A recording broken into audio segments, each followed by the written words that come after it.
మానసిక శాస్త్రవేత్తలు ఒక మాట చెప్తారు. ఒక మనిషి ఏదైనా ఒక పని 14 రోజుల పాటు కంటిన్యూస్గా చేస్తే మార్పు ప్రారంభమైద్దట. 21 రోజు కంటిన్యూస్గా ఆ పని కొనసాగిస్తే అది అలవాటుగా మారిపోద్దట.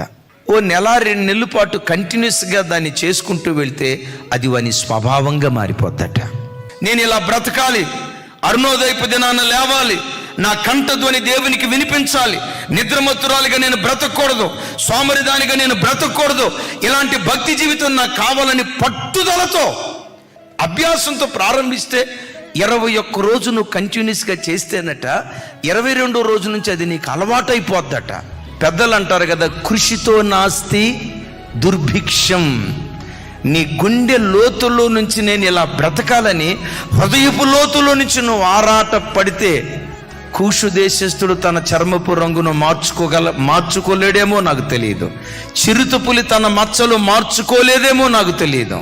ప్రయాసం ద్వారా, పట్టుదల ద్వారా దేవుని సన్నిధిలో నీ స్వభావాన్ని మార్చుకోగలవు.